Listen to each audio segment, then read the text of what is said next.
Morning, my friends. How are you? I hope you can be fine, ok? Bom, como vocês estão? Bom dia a todos. Só para dizer a todos que eu estou com muita saudade, viu? Mais uma vez falando que é verdade, vocês me conhecem. Certo, pessoal? Então, nós vamos hoje aqui nessa quarta videoaula falar com vocês mais um pouquinho sobre os verbos anômalos, né? Os verbos auxiliares. Nós temos algumas características e observações importantes para estar fazendo com vocês, ok? Bom, nós temos aqui algumas frases, né? Onde foram usadas aí should, must, can, could, may e might, tá? O que a gente gostaria de pedir a vocês? Que vocês traduzissem para nós, por favor, essas frases aí, né? E depois da tradução, o que a gente gostaria que você fizesse? Colocasse aí na frente ou embaixo da tradução o que ela está indicando, né? Se é possibilidade, se é conselho, ok? Se é permissão, ok? Então, só para que a gente possa estar sabendo daquelas que nós já estudamos, né? Das funções dos verbos auxiliares, né? Se é pedido, ok? Se é uma obrigação, se é um dever, se é sugestão, se é conselho, ok? Só escrevam para mim, tentem escrever na frente de cada uma delas o que vocês acham que são, ok? Então, traduzam e embaixo vocês escrevam para nós o que realmente qual é o significado do verbo nessa seguinte frase aí, ok? O que ele está indicando, se é permissão, obrigação, dever e assim por diante, ok? Muito bem. Bom, o que nós temos a falar para vocês, pessoal? Nós temos a falar com vocês, né? Agora é importante, sobre o verbo have to. Ele é usado para falar sobre obrigações, ok? Funciona como verbo de modo, portanto, ele modifica o significado do verbo principal na sentença. Entretanto, gramaticalmente falando, have to funciona como um verbo normal, ou seja, ele precisa de um auxiliar para fazermos, né, as formas negativa e interrogativa, tá? E quando usado nas terceiras pessoas do singular, ele sofre a modificação, que nós já vamos falar para vocês daqui a pouco, ok? Então, vejamos os exemplos aí, né? Se é indicado para falar sobre obrigações, ele é usado para falar sobre obrigações, pessoal. Então, ele é sinônimo de must, ok? O have to é sinônimo de must, tudo bem? Então, se usar o must na frase ou have to, é a mesma coisa, está indicando um dever, uma obrigação, ok? Então, veja bem os exemplos. Olha, primeiro exemplo aqui, ó. I can't go to work today. Eu não posso ir para o trabalho hoje, né? I have to go to the doctor. Eu tenho que ir ao médico, é o que está escrito aí, ok? Segundo exemplo, então o have to aí, olha só, tá? Sendo usado aí numa frase na forma afirmativa para vocês, ok? Segundo exemplo, she has to clean the house this morning. Então ela deve, né, limpar a casa esta manhã, ok? Então veja bem, esse has to aí, olha só, por que é has to? Todos nós vamos lembrar que a conjugação do verbo to have no presente simples para as terceiras pessoas do singular é has. Então se o sujeito lá é she, né, nós usamos o has to. Lembrando que para as terceiras pessoas do singular, né, para he, she, it, o verbo deverá ser usado o que? Has to, ok? Muito bem. Terceira observação, né? Terceiro exemplo. You don't have to have any qualifications in order to be a soccer player. Então, você não tem que ter nenhuma qualificação a fim de ser um jogador de futebol, é o que está escrito aí, ok? Então, you don't have to. Então, o have to é o verbo conjugado do presente normal. Para you, o auxiliar é do, portanto, na forma negativa, don't. Tá? Have to aí que apareceu na frente normal, ok? Agora a pergunta, ó, where do I have to sign? Então, onde eu tenho que assinar? É a pergunta, ok? Também a frase, o sujeito é I, o auxiliar é do. Nas perguntas, o auxiliar do e does aparece antes do sujeito no presente simples, ok? Resposta, you have to sign here. Você tem que assinar aqui, ok? E a última frase, né, o último exemplo, ó, he doesn't have to use computers in his job. Ou seja, ele não tem que usar computadores no trabalho dele, ok? Agora perceba bem aqui o seguinte, olha. O que acontece aqui nessa frase, né? O have to, se é sinônimo de must, quando fala he doesn't have to, né, tá na forma negativa. Então, ele não deve usar computador no trabalho dele, ok? Então, está indicando o quê? Uma obrigação, não. O quê? Quando o must está na forma negativa, é uma proibição, né? Não vamos esquecer disso, viu, pessoal? Ok? Muito bem. Agora, pessoal, o que nós temos mais uma observação nesse último exemplo aqui, né? Lembrar que have to, ele é tratado como um verbo normal para eu colocar na forma negativa e interrogativa. Portanto, se o sujeito é he, no presente simples, eu tenho que usar o auxiliar does. Quando nós usamos os auxiliares, os verbos têm que voltar sempre à forma infinitiva sem o to. Está lá, have, ok? O to que apareceu depois do have faz parte do have to. Okay? Mas antes do verbo ele não pode ter a partícula to, não podemos esquecer disso. Ok? Beleza? Então, he doesn't have to use computers in his job. Ou seja, ele não deve usar computador no trabalho dele. Ok? Muito bem.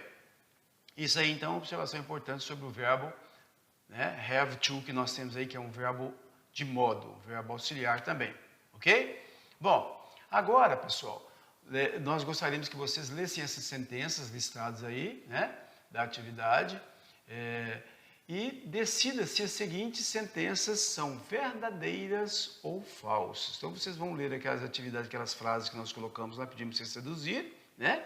E logo após, agora você vai ver o quê? Se o que está sendo falado sobre esses verbos aqui agora estão corretos, né? Estão certos ou falsos, ok? Muito fácil aí, só vocês terem atenção com relação ao uso de cada verbo, né? Forma negativa também, para a gente ter uma noção se essas sentenças são verdadeiras ou falsas, ok? Muito bem. Observações importantes, pessoal. Ora, o verbo be supposed to e be allowed to, ambos são usados o quê? Como verbos modais, tá certo? Be supposed é usado para indicar curso esperado de uma ação, né? O desenvolvimento de uma ação que nós temos, e para dar conselhos, ok? Então, esse be supposed to aí, o que é? Ele é usado para dar conselhos. E conselhos, portanto, vai ser sinônimo do verbo should, tá? Ok? Que é indicado para dar conselho. Ok ou não? Que deveria, certo? Depois o verbo to be allowed to é usado para falar sobre permissão, né? Que é ter permissão de, na forma afirmativa. E proibição na forma negativa, significa proibição. Ok? Então, veja bem as frases que a gente está pedindo para vocês traduzirem aí abaixo. Ó, you are supposed to be here at 10 a.m. tomorrow morning. Ou seja, você deveria estar aqui às 10 horas da manhã, amanhã de manhã. Ok? Depois, I am allowed to wear casual clothes to work on Fridays. Então, eu tenho permissão, sou permitido usar roupas casuais para trabalhar nas sextas-feiras, é o que está escrito aí, ok? E o último exemplo, you are not allowed to eat in the office, ok? Na forma negativa significa uma proibição. Portanto, nós não somos permitidos, né? O que nós não temos permissão para comer no escritório, é o que está escrito aí, ok? Só para a gente ter uma noção mais específica aí sobre esses dois verbos aí, que também são verbos modais, verbos auxiliares, ok? Agora, para passarmos as frases com be supposed to e be allowed to para as formas negativas e interrogativas, devemos seguir as mesmas regras, né? Se tivéssemos na frase o verbo to be, como temos, né? Uma frase normal com o verbo to be. Como temos o verbo to be nessas frases, o que acontece? Na forma interrogativa, basta nós colocarmos o quê? O verbo to be antes do sujeito. Perceba os exemplos. Olha, are we supposed to wear a suit to work?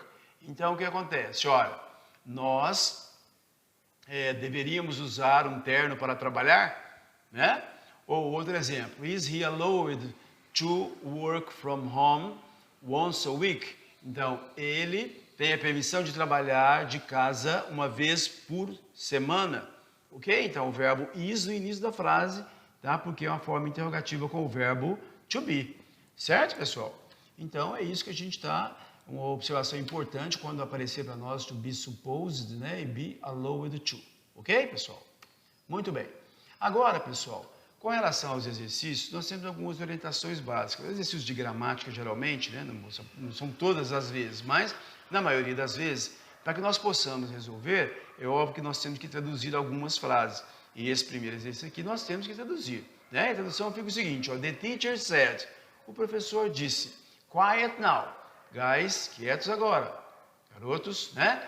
Vocês conversarem enquanto fazem o teste, enquanto fazem a prova. Então, o que é? Vocês estão, o quê? Vocês não deveriam conversar enquanto fazem o quê? Ou não deveriam, né? Estão proibidos, têm que começar, deveria ou não deveria. E agora? Qual o verbo completaria o que aí? Adequadamente. Então, se vocês não deveriam conversar enquanto fazem o teste, aí é uma proibição. E proibição, pessoal, é o verbo o quê? Mustn't. Então, a alternativa correta aí seria a letra A.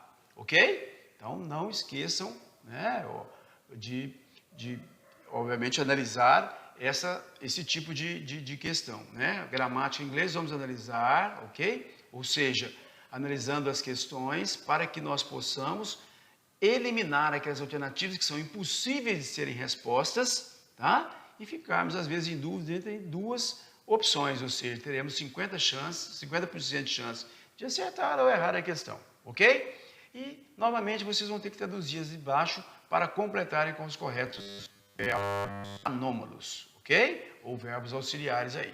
Certo, pessoal? Então, façam por isso, traduzam as frases, tá? Vejam quais são as sentenças que são possíveis, quais não são possíveis, tá? De serem respostas e vão eliminando. Se você eliminar, vai ficar mais fácil da resolução, ok? Então, essas orientações. Agora, nós temos um desafio aí para vocês, ok? Nós temos questões que caíram em vestibulares, caíram na FUVEST, né? Que caíram no ITA, né? PUCamp, tá certo? Universidade Federal de Santa Catarina. Agora, é claro que a gente quer que vocês acertem todas? Não, agora. Qual é a atenção especial? A dica para fazer as orientações gerais desses exercícios de múltipla escolha, de gramática em inglês, na maioria das vezes, não é sempre, né?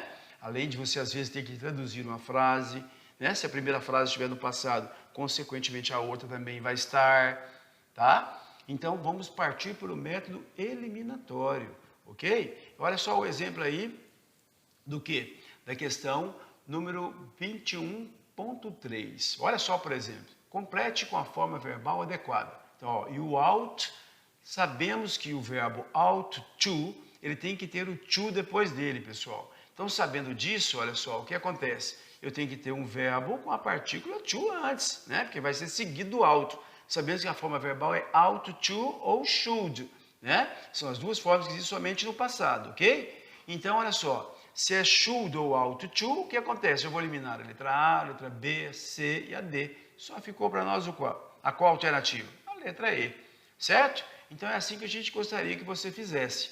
Agora, prestem bem atenção. Olha o 21.4, da mesma forma. Se eu tenho to lá depois, o único verbo que é seguido do to é o out, ok? Então, a alternativa correta, então, ó, vou eliminar a letra A, a letra B, que não pode ter to depois, a letra D de dado, que não pode ter, e a letra E, may, que também não pode ter to. O único verbo que pode ter to depois dele é out, da letra C. Certo, pessoal? Então, vamos tentar agora, com maior observação possível com relação às regras dos verbos anômalos, dos verbos auxiliares, né? Vamos observar a tradução das frases, o significado e tentarmos resolver isso aí. Isso é um desafio porque são a maioria questões de vestibulares. Certo, pessoal? Ok? Muito bem. Então, thank you very much indeed, muito obrigado a vocês, né? E vamos terminar com a nossa velha e conhecida frase, né, pessoal? Believe in the power of education. Acreditem na força da educação, acreditem no poder da educação.